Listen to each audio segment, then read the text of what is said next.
ओम ज्ञानतिमिरान्धस्य ज्ञानञ्जनशलाकया चक्षुन्मिलितं येन तस्मै श्रीगुरुवे नमः। श्रीचैतन्यमनोभीष्टं स्थापितं येन भूतले स्वयं रूपः कदा मह्यं ददाति स्वपदान्तिकं। वन्देऽहं श्रीगुरौ श्रीयुतापदकमलं श्रीगुरून् वैष्णवांश श्रीरूपं साग्रजातं सहगण रघुनाथान्वितं तं सजीवं साद्वैतं सावधूतं परिजनसहितं कृष्ण चैतन्यदेवं श्री राधा कृष्ण पादान सहगण ललिता श्री विशाखान्वितांश। हे कृष्ण करुणा सिंधु दीनबंधु जगतपते गोपेश गोपिका कांत राधा कांत नमस्तुते। तप्त कांचन गौरांगी राधे वृंदावनेश्वरी वृषभानुसुते देवी प्रणमामि हरिप्रिये। वाञ्छाकल्पतरुभ्यश्च कृपा सिन्धुभ्यैव च पतितानां पावनेभ्यो वैष्णवेभ्यो नमो नमः। जय श्री कृष्ण चैतन्य प्रभु नित्यानंद श्री अद्वैत गदाधर श्रीवासादि गौर भक्तवृंद। हरे कृष्णा कृष्ण कृष्णा हरे हरे, हरे राम राम राम हरे हरे। नमो विष्णुपादाय कृष्णप्रेष्ठाय भूतले श्रीमते भक्ति वेदांत स्वामिन्निति नामिने। नमस्ते सारस्वते देवे गौरवाणी प्रचारिणे निर्विशेष शून्यवादी पाश्चात्य देश तारिणे। हरे कृष्णा। भगवद गीता अध्याय 3 श्लोक संख्या 12। कर्मयोग। इष्टान भोगान हि वो देवा दास्यन्ते यज्ञ भाविता तैर्दत्तान प्रदायेभ्यो यो भुंक्ते स्तेन एव सः। जीवन की विभिन्न आवश्यकताओं को पूरी करने वाले विभिन्न देवता यज्ञ संपन्न होने पर प्रसन्न होकर तुम्हारी सारी आवश्यकताओं की पूर्ति करेंगे, किंतु जो इन उपहारों को देवताओं को अर्पित किए बिना भोगता है वह निश्चित रूप से चोर है। तो हमने सुना था कि किस प्रकार से भगवान ने अलग अलग एरियाज़ के डिपार्टमेंट हेड्स, मिनिस्ट्री हेड बना रखे हैं और इनको अलग अलग रिसोर्सेस सौंप रखे हैं। ये रिसोर्सेस मैटीरियल है। हाँ, भगवान के धाम में देवता नहीं होते हैं, वहाँ पे अलग तरह का सिस्टम है। जितनी करप्शन होती है उतने ऑफिशियल्स की आवश्यकता पड़ती है।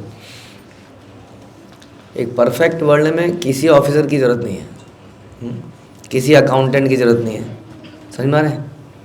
क्योंकि लोग करप्ट है, इसलिए कहीं ना कहीं हर आदमी के ऊपर कोई सुपरवाइज़र रखा गया है। हाँ, ये यहाँ पे चोरी ना कर ले, यहाँ पे डकैती ना डाल दे, यहाँ ना कर ले, इसलिए बहुत सारी लेयर्स ऑफ मैनेजमेंट हायरार्की बनी जाती है। एक देयर इज मैनेजर काम क्या है? मैनेजर कुछ करता नहीं है, उसका काम है कि नीचे के लोग काम कर रहे हैं कि नहीं। अगर नीचे के लोग काम करते रहें स्वतः तो मैनेजर की आवश्यकता है। इसलिए लोग इंसानों को हटा के मशीन लगाना चाहते हैं, क्योंकि मशीन के ऊपर मैनेजर्स की आवश्यकता नहीं पड़ती है ना। तो इसका मतलब ये हुआ कि देवी देवता इस संसार में हैं, क्योंकि संसार में हम लोग करप्ट हैं, जैसे कि श्लोक के अंत में भी पता चल रहा है, चोर। उसके बारे में सुनेंगे। तो इसलिए बहुत सारे देवता हैं और जो हमारी आवश्यकताओं को पूर्ति करने के लिए रखे गए हैं। राशनिंग होती थी पहले इंडिया में। राशनिंग समझते हैं आप? कि कोई चीज़ है वो कोटे से रिलीज़ होगी। सीमेंट कोटे से मिलता था। आपको घर बनाना है तो आपको परमिशन लेनी पड़ेगी। मुझे घर बनाना है, मुझे 50 बैग सीमेंट के दे दीजिए तो वो अप्रूवल आएगी। अब तो नहीं है ऐसा। तो कई चीज़ें अभी भी कोटे में हो सकती हैं, रिसोर्सेज, लिमिटेड रिसोर्सेज, क्योंकि वहाँ पर मिस यूटिलाइजेशन होने का खतरा है और वो चीज़ बड़ी रेयर है माना। तो फिर कोटे में भी घपले होने लगे, वो अलग बात है। तो इसी तरीके से भगवान ने भी देवताओं को रखा हुआ है, जो कि रिलीज़ करते हैं। यहाँ पर इतना सप्लाई करो, यहाँ पर इतना सप्लाई करो। कुछ बेसिक सप्लाई भगवान देते ही देते हैं। कृष्णा इज सो मर्सिबल कि व्यक्ति उन्हें याद करे ना करे, उनको पूछे ना पूछे, फिर भी भगवान बेसिक सप्लाई कर रहे हैं। हाँ, जिससे कि वो जिंदा तो रह लेता है। लेकिन ये जीवन केवल जानवरों की तरह सरवाइव करने के लिए नहीं है। वास्तव में देखा जाए तो आनंद, सच्चिदानंद, one of the component is आनंद, और जीव भी आनंद का हकदार है। लेकिन वो बेसिक नेसेसिटीज़ में ही प्रसन्न है, तो उसके लिए कुछ हायर नेसेसिटीज़ भी है, जिसके लिए हायर वस्तुएं भी हैं, जिसके लिए उसके संसार से निकलना पड़ेगा, जो कि हम धीरे धीरे समझेंगे। बट अगर अब इसी संसार की बात करें तो इसी संसार में अलग अलग देवी देवता हैं जो कि इन रिसोर्सेज के ऊपर बैठे हुए हैं, और हम भरसक प्रयत्न कर रहे हैं इन्हीं रिसोर्सेज को एंजॉय करने का। तो कुछ तो ऐसे लोग हैं जो देवी देवताओं को मान ही नहीं रहे हैं, किसी को नहीं मान रहे हैं, और वो खूब मेहनत कर रहे हैं, रिसर्च कर रहे हैं, एक्सपेरिमेंट कर रहे हैं प्रयोगशालाओं में, लेबोरेटरी रिसर्च, हाँ, और कुछ नई नई आविष्कार कर रहे हैं। और जहाँ जहाँ वो प्रकृति के सिस्टम को समझ रहे हैं वहाँ बड़े प्रसन्न हो जा रहे हैं, केवल समझ के, बना नहीं रहे। तो प्रकृति के रहस्यों को जितना हम समझते जा रहे हैं, व्यक्ति उसको एक्सप्लॉयट कर रहा है, उन प्रकृति के नियमों से वो अपने आनंद की वस्तुएं बना रहा है। लेकिन उसमें भी उसकी बड़ी लिमिटेड है, क्योंकि देखा जाए तो फिर भी इतनी आविष्कारों के बाद भी हमारी हालत ख़राब है, हमारी एज कम होती जा रही है, हमारी ताकत कम होती जा रही है, हाँ, हमारी स्मरण शक्ति खत्म होती जा रही है, हमारी वायु हमने ख़राब कर दी, हमने मिट्टी ख़राब कर दी, हमने पानी ख़राब कर दिया। तो देखा जाए तो हमारे सारे प्रयास विफल ही रहे। कुछ लोग ऐसे हैं जो समझ गए हैं कि नहीं, कोई हायर पावर तो है, बुद्धिमान व्यक्ति है, कोई तो है जो इसको कंट्रोल कर रहा है, otherwise it is not possible कि ये सूर्य निरंतर निरंतर एक ही गति से चलता रहे बिना किसी नियंता के, कंट्रोलर के, और वो कंटिन्यूसली अग्नि फेंकता रहे, और इस प्रकार ये सारी चीज़ें चलती रहें, नॉट पॉसिबल। प्रभुपाद ही बता रहे हैं इसके अंदर कि मनुष्य आज भी अपनी हर आवश्यकता के लिए प्रकृति पर निर्भर है। कितनी अजीब सी बात है कि इतनी बड़ी एडवांसमेंट करने के बाद भी आदमी अभी भी हर चीज़ के लिए नेचर पर डिपेंड है। वो हु डज नॉट नो कि ये नेचर से आ कैसे रहा है। क्लियर बात है। कोई भी चीज़, प्रभुपाद इसमें एग्जाम्पल बता रहे हैं कि कोई ऐसी वस्तु नहीं है जो मनुष्य बना रहा है। अन्न, फल, शाक, दूध, चीनी। आप कहोगे हम तो खाते नहीं है घास फूस, हम मांस खाते हैं। ठीक है जी, मांस खाते हैं, चिकन, मटन, पिग, काव, ये कहाँ से आ रहा है? ये भी आप नहीं बना रहे हो, ये भी प्रकृति से मिल रहा है। हाँ, उसके अलावा ऊष्मा, प्रकाश, जल, वायु, जीवन के लिए ये भी हम नहीं बना रहे। चांदनी, वर्षा, हवा, ये भी हम नहीं बना रहे। तो यानी कि इतनी एडवांसमेंट हमने कोशिश करी, हमने वो सिलिकॉन फूड्स और बहुत सारे ऐसे फूड में रिसर्च करी हमने कि हम बनाएंगे प्लास्टिक का चावल, हम बनाएंगे नकली रेन, हम बनाएंगे ये वो। लेकिन जब इंसान को समझ में आया कि ये सब तो बकवास ही है, इसलिए मूर्ख तो वहीं पर फंसा हुआ है। और श्रीउड को मैं समझदार नहीं कहूँगा। एक तो मूर्ख है जो इनकी बातों में आ गया है, एक श्रीउड है चालाक डोमड़ी, उसको समझ में आ गया है। उसने अंदर ही अंदर वो नहीं खा रहा है सब कुछ, वो फैक्ट्रियों में हमारे लिए बना रहा है। हाँ, सिंथेटिक फूड, हाँ, वो सिंथेटिक हमारे लिए बना रहा है लेकिन खुद नहीं खा रहा है। Very smart श्रीउड।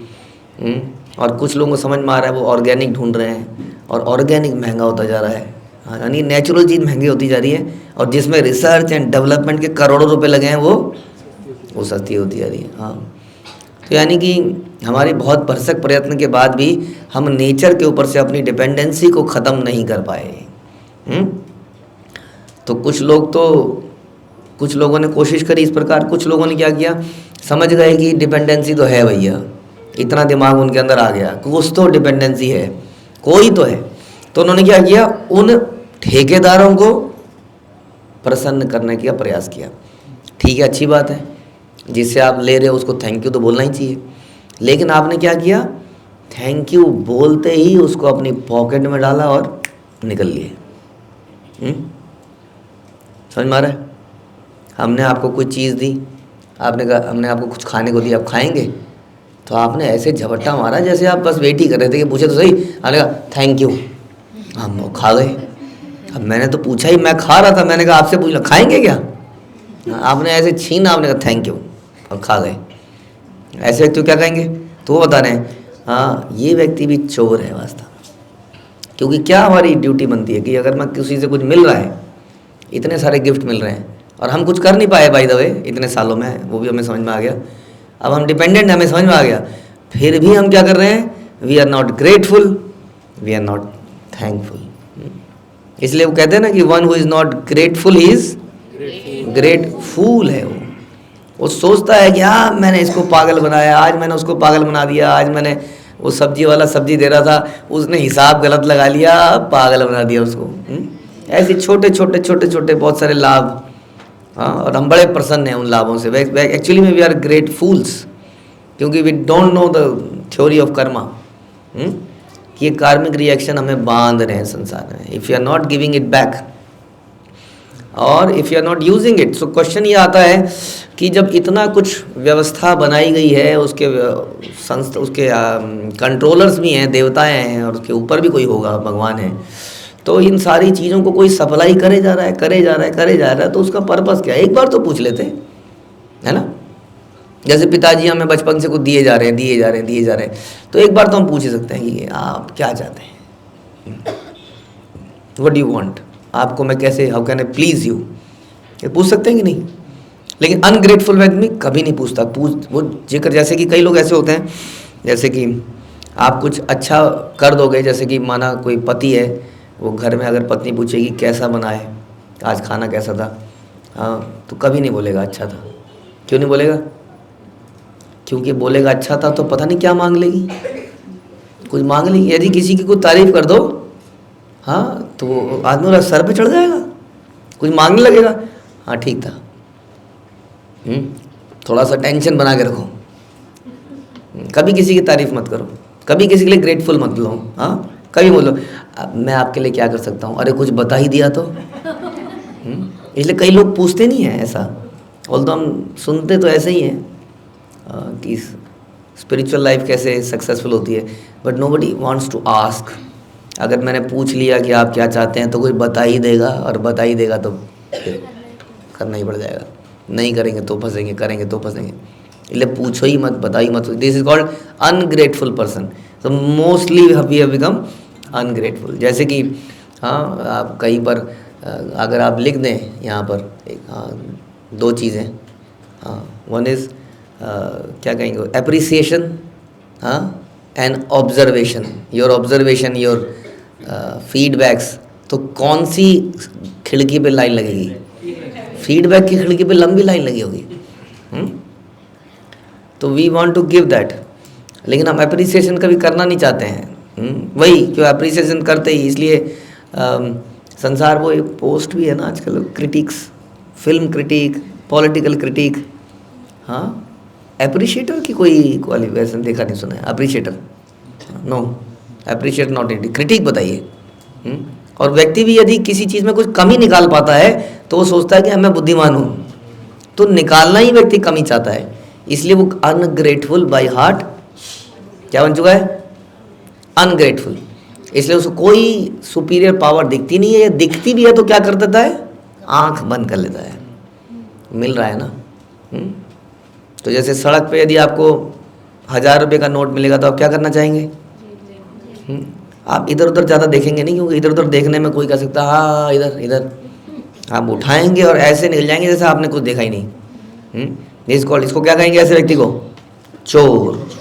तो उसी चोर की यहाँ बात करी जा रही है। हाँ, कि हम लेते जा रहे हैं संसार से, सृष्टि से, भगवान से लिए जा रहे हैं, और एक बार भी इस विषय में नहीं सोच रहे हैं कि ये जो भगवान हमें दिए जा रहा है, how can we repay, how can we please that lord. हाँ, तो ऐसे व्यक्ति को क्या कहते हैं? चोर। So definitely this modern civilisation, this development, after all this development, have we become suited booted चोर। सूट बूट में चोर, सूट बूट में घूमने वाला जेंटलमैन। तो इस प्रकार का जेंटलमैन जो वास्तविकता में चोर है, जो किसी को धन थैंक यू भी बोलता है तो ऊपर से बोल रहा है केवल, औपचारिकता कर रहा है, लेकिन उसके हृदय में भोगने की इच्छा है केवल। नेवर वांट्स टू पे टू एनीबडी। वो सोसाइटी के लिए भी कुछ करने का वो भी दिखावा है, क्योंकि वहाँ से भी शोहरत मिलती है। Oh I am a social worker. So social worker बनना एक प्रेस्टीजियस इशू बन चुका है। It is not for actually serving but for coming in the page 3। हाँ, सोशल वर्कर तो नॉट फॉर एक्चुअली में किसी को प्रसन्न करने के लिए, उस परमात्मा को प्रसन्न करने के लिए जिनसे हमें ये सब वस्तुएं मिल रही हैं। So I hope we don't want to become that kind of thief. At least चोर तो ना बनिए। इसलिए प्रभुपाद ने बोला कम से कम उस भगवान को धन्यवाद देना तो सीखिए तरीके से। And offering to God is kind of धन्यवाद, बट उसके बहुत आगे भी जाना है। कम से कम धन्यवाद बोलना तो हमारी सिविलाइजेशन ने हमें सिखाया ही होगा हृदय से। हरे कृष्ण। श्रील प्रभुपाद की जय, भगवद गीता की जय।